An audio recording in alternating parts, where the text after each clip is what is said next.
Yes. Yes, sir. Okay, this is your value of a bn. That is the formula 1 over pi 0 to 2 pi f of x sine of nx dx. Now substituting the value of f of x, that is 1 by 4 pi minus x square sine nx dx. I have integrated it.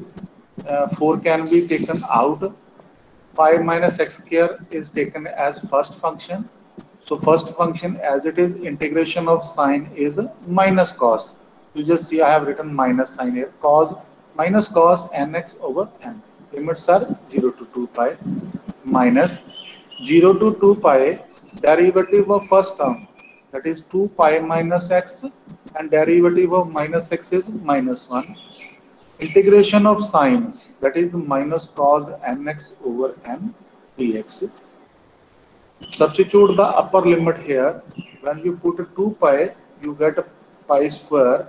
Cos 2n pi is always plus 1, as we have discussed in finding out the value of an. So that is pi square upon n. And for lower limit 0, cos 0 is always 1, and that is pi minus 0 whole square is pi square upon n.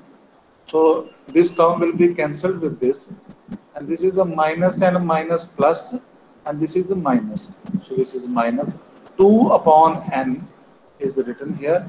This can be taken as a first function, and this can be taken as a second function.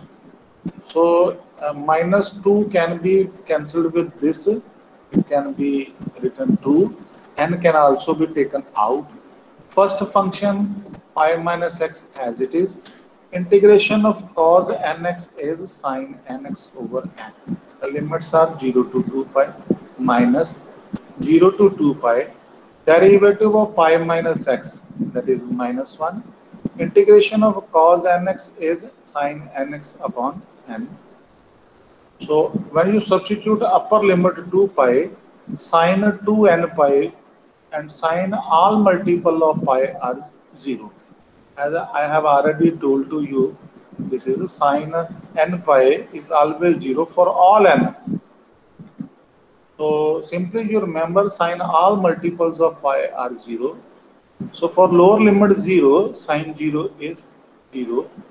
And this is minus and minus become plus. Integration of sine is minus cos nx and over n. One n is already there, so over n and this n become n square. The limits are 0 to 2 pi minus 1 over 2 pi 2n pi. When you use upper limit to 2 pi, minus this one can be written here, and cos 2n pi is minus 1 raised to power 2n. And for cos 0, when you substitute lower limit 0, cos 0 become 1. So this is the minus sign for the lower limit over n square. And you know that minus 1 raised to power 2 of n. Whether n is 1, whether n is 2, whether n is 3, always give you an even power. So minus 1 raised to power even power is always a positive 1. So positive 1 minus positive 1 will give you 0. So that is why the value of bn come out to be 0. Here I have given the small proof how you use cos 2n pi, this one. The value of cos 2n pi as minus 1 raised to power 2n. This value we have used. So this proof is done with the help of De Moivre's theorem. We have the statement of the theorem that cos theta plus iota sine theta raised to power n is always equal to cos n theta plus iota sine n theta. So use theta is equal to 2 pi. You substitute the value of theta is equal to 2 pi. And you know that now De Moivre's theorem says that angle can be taken in the power, or power can be taken with the angle. Just see, power n is written on the right hand side with the angle. It means power can be taken with the angle, or the part of the angle, or the coefficient of the angle, or angle can be taken in the power. That is why I have taken This is the 360 degree. 2 pi is 360.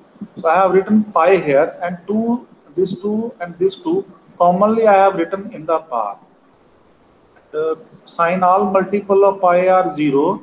Cos 2n pi is written as it is. Sine pi is also 0. Cos pi is minus 1. Overall, minus 1 raised to power 2n. And that is the value of cos 2n pi. So that is why we use it. So in short, we can also use the value of cos n pi. In short, we can also generalize that cos n pi can be written minus 1 raised to power n for all n. In short, we can write. We always use whether n is n may become 2n or 3n or 4n, that will be written in the past. So this is the proof of this small result with the help of De Moivre's theorem.